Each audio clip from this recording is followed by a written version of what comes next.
bongs anymore. They're using plastic water bottles with a piece of Brillo on the end with a hole cut in the middle of the plastic bottle, half filled with water, you know. They're using end of pen caps to help smoke it. So they're using common items that if you just check their book bag every once in a while, check their room, you might be able to find it. I'm going to send. Hi, I'm Siobhan. Wait, my voice is doing the same thing. Thank you. I was trying to be very quiet back here and just listen. In answer to your question, I am one of the 2 second chance facilitators, and you've done so beautifully, Officer Toomey. But I want to add to that we do have 4 substance abuse counselors in the Arlington Public Schools. We are not all full-time employees. I'm part-time. I can be found at HB Woodlawn and at the Career Center. Laurel Osmer Sarud, who's right here, is at Washington Lee High School 4 days a week, and at the Langston High School Continuation Program 1 day a week. At Wakefield and Arlington Mill, jointly, we have Edgardo Santos. And then at Yorktown and at New Directions, we have Mila Vasconi-Skadsky. So all 4 of us are available. We only serve the high schools, but if you're worried or concerned about your child, call us, and it's completely confidential, completely. You can come in and speak to us in the office or just talk to us over the phone. Leave a confidential message if we're not there. If you can't track us down, or if you have a child in middle school or elementary school who you're worried about, you can call Pupil Services and speak to our administrator, the head of our department, and he will track us down. You also have, and I'll hand the microphone over, but you also have prevention specialists in some of the middle schools through Arlington County. And I hope that's a more complete answer along with what Officer Toomey told you. Before we continue, I wanted to let everyone know that at 8:30, the library will make an announcement over the loudspeaker, so I wanted you all to be aware of that as you ask your questions. Hi, I'm Kathleen Howley, and I've been with substance abuse prevention for many years. We used to have 8, we're down to 2 of whom are going to be retiring soon, but the program is being revamped at both the state and local level. But there is a program that I want to tell you about for families with children who are 10 to 14 years old. It's the Strengthening Families program, and you can go on to the our website. It's called Strengthening Families Arlington. It's for families who've had children who are 10 to 14 years old. What I like about this program, it is for parents and children together. It's a 7-session program. We have one going right now at Swanson. We had started out with the tobacco settlement money, and we've been doing it for the 3rd year. We have been re-upped for another 3 years. It's at most of the middle schools. We've also done it at Drew Model School, and it's 7 sessions. Lots of fun, very interactive, focusing on refusal skills for students, decision-making for parents, just dealing with navigating the waters of adolescents and teens, and coming together to talk about things that are important for families. So I really encourage parents to look into that and spread the word. We serve a hot meal. We have childcare for children under 10, and young people who don't want to come initially tend to enjoy it after that 2nd or 3rd session. So we encourage you to do that. We do Keep a Clear Mind at Drew Only, which is a 4-session program where students meet with me, and then they also have a booklet they fill out with their parents, opportunity to talk about these issues, and then newsletters go home to parents. The health program has a wonderful program at 6, all the middle schools, first part of high school, Too Good to Do Drugs. We have Too Smart to Start, and all the 5th graders get that. So they're prevention efforts, but we want to keep those up, so you want to make sure people continue to fund these programs. And as Siobhan said, you don't have to have... It is now 8:30. The library closes in 30 minutes. Restrooms to the 2nd floor will close at 8:55. The checkout desk and the garage close promptly at 9 o'clock. You don't have to be involved in any legal aspect to get involved in the Second Chance program. That's very important. And I think what was said about the importance of having family guidelines, having the discussion, starting from kindergarten, is very important, having open communication, and to trust your gut. nobody knows your child the way you know your child. So, and the fact that you're out here means that you care, and there's no perfect answers. We know people have all kinds of issues, but you want to make sure that children aren't using things that are going to get in the way of their futures and their success. And having that open communication and continued communication, changing the conversation as they move up the adolescent ladder is very important. If I could just add to that, I'm an Arlington parent, and I'm glad to hear that the Strengthening Families program is in Arlington. It's got a long line of history behind it, very sound evidence base. But I think another resource is family physicians. I mean, this is for the kids who want somebody to talk to, and for parents who want to talk, who don't know how to talk to. Talk to your doctor. Your doctor can help you have that conversation. And if you're worried about maybe some mental health issues that may lead your child to use drugs, that's something to talk to your doctor about. Doctors can be a great resource for you. In terms of treatment programs, there's a website that is a treatment locator. You can link to it from our website that you can put in where you live, and they will give you a list of treatment programs. And we have a resource on our website called Seeking Treatment, Know What to Ask. It just has 5 basic questions that when you're calling treatment programs, you can ask them and see if it's the right program for you. So there are a lot of resources out there, and please take advantage of them.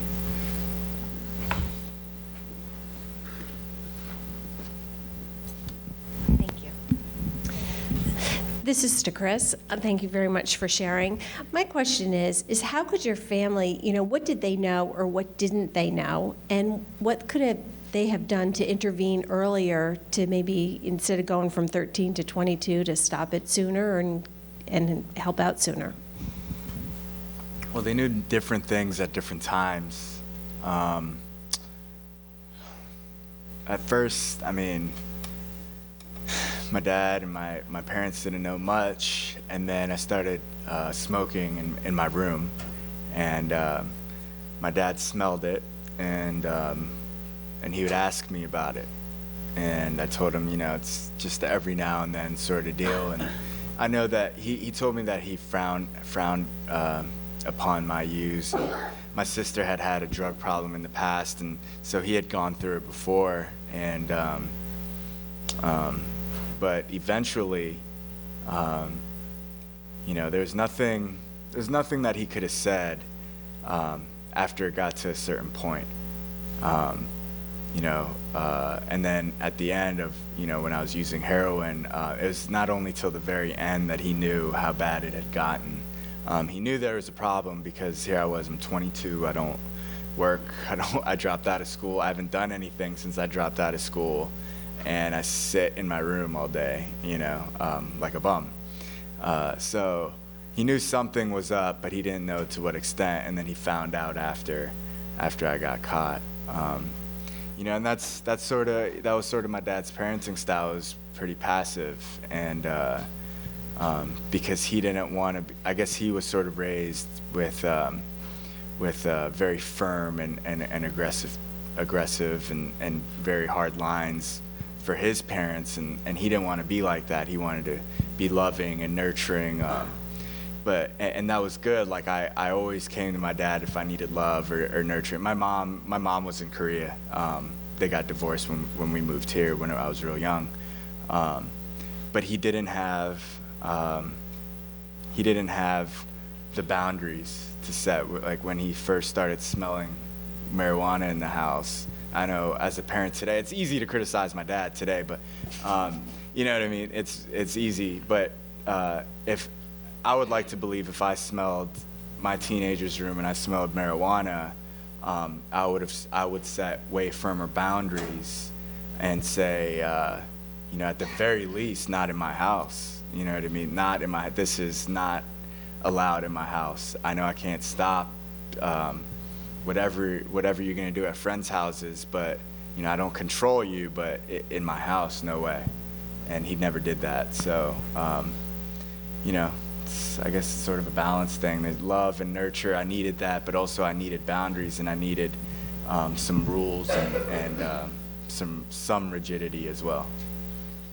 I just want to piggyback on that, and not to be plugging our stuff, but there's another research-based prevention system called the Family Checkup that has, and we have a kind of online tool with just some questions that you can ask yourself to think, to help you reflect on, are you doing these things? And as a scientist, in looking at the research, you know, it sometimes can be very abstract, but when we were developing this tool as a parent of young kids, and I think this applies to kids of all ages, there are universal principles, communication, setting limits, you know, that it's easy to talk about, but in the heat of the moment, you may not apply all of those principles, and being able to reflect back and ask yourself those questions, am I doing this, you know, am I doing this in an appropriate way, so that you're not pushing them away, the lines of communication stay open, but you are setting the firm boundaries. It's a balancing act. And so I encourage people to really think about those kinds of skills and how you're implementing them. And if you want to take a look at it again on our website, it's called Family Checkup, and it's just very simple guidelines that are all principles we know, but we may not always follow. Hi, I wanted to thank you guys for coming out, but I had a question about, it's funny, this topic came up in a class of mine. Both the doctors were talking about how there was an IQ drop in marijuana use over that case study. Do you know how much of a drop that was? And if you do you consider that a severe or moderate drop in IQ? What's your opinion on it? I don't recall the exact numbers, but it was points of dropping off. So it wasn't just, sometimes we talk about what's clinically significant and what's statistically significant. In this case, and I don't remember, you may remember, it was 8-point drop. Yeah, it was like a few points to several points. It wasn't just statistically significant where it was like 1 point, but yet it met statistical significance. It looked like, okay, It was yeah. 8 points. So there you go. 8 points is quite a bit because the standard deviation for most of those is around 10. So that's essentially a standard deviation away from what would be considered normal, which is Yeah, it's a big drop. It takes you from being average to below average. Right. It's not insignificant. Right here. Like, this goes to any of you. Which one's worse, driving when you're drunk or high? Well, they both impair your ability to drive a motor vehicle, and they're both illegal here in Virginia. One is a DUI, and the other one's a DUID.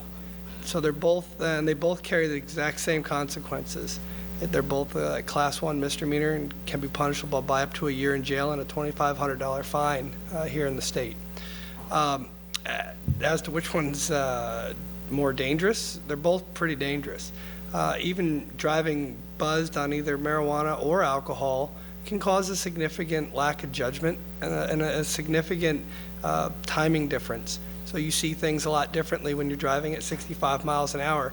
You're like, oh, I got space to make that turn, and you didn't.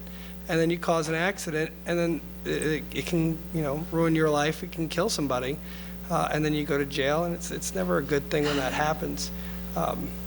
Yeah, and I'll add on one corollary that we're finding is, which is worse, driving intoxicated or driving when you haven't had sleep for a long time? Sleep is actually even worse than driving intoxicated. If you have been up for 24 hours, you're actually much more dangerous than if you're actually intoxicated with alcohol above the legal limit. So all of these affect your brain. And the problem is you don't know when you're that affected because they all mess with your judgment centers too. So sleep does the same thing. There's people who drive when they shouldn't be driving because they're too sleepy, but they don't realize they're too sleepy because those parts of our brain get affected too. So that's why it's not possible to really say which is more dangerous. They all are. I guess you could look at it on a population basis, which might be more dangerous, but for the individual person who's driving at the time, any of those states are dangerous. I mean, that's why you need full time and attention while driving. We can talk about texting, we can talk about eating, we can talk about all the other distractions that people have when they're driving too, but the reality is anything that takes you away from being aware of what's going on with the car and in full control of the car is dangerous. All right, we need to wrap it up, so we will take one more question before we close for the evening. Katie?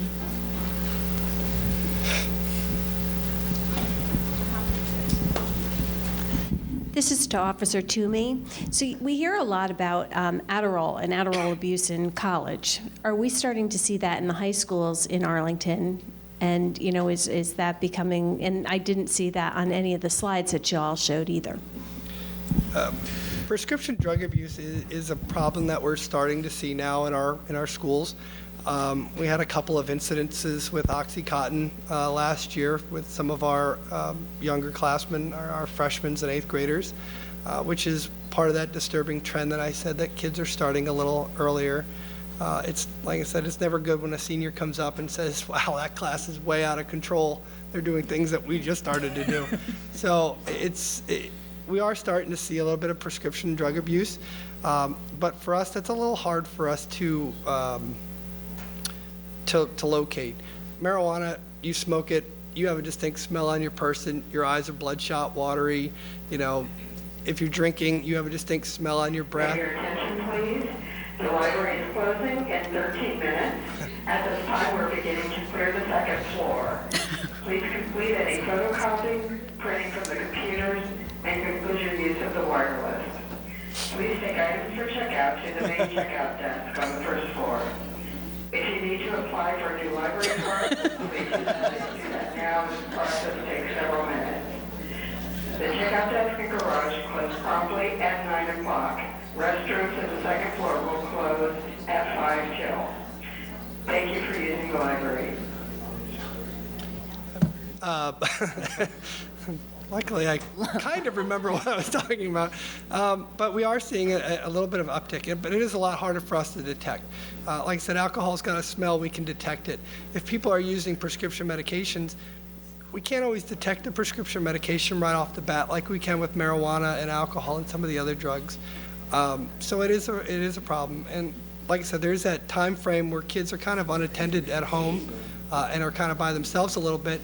You just need to be vigilant and check on the stuff. If you have a large stash of medication that you haven't gotten rid of, it's probably a good idea to take it to your local pharmacy. The pharmacy will always take it and drop it off. I think we could have an entire night conversation about prescription drug abuse. It has become a really big problem, or it has been a really big problem nationwide. And I think both with opiates and with stimulants, there are different issues that surround them. We do see a lot of Adderall. I think it's like 6% nationwide in high school seniors. And it is a problem. And what's interesting is that there is no evidence that it improves cognitive function in people who don't need it as a medication. So there's a lot of misinformation out there that is leading people to use it, and it can be dangerous. It's putting a stimulant. It's like it's amphetamine in your body, and it can be addictive as well. Thank you all very much. This has been very enlightening. Let's give a round of applause to all of our panelists.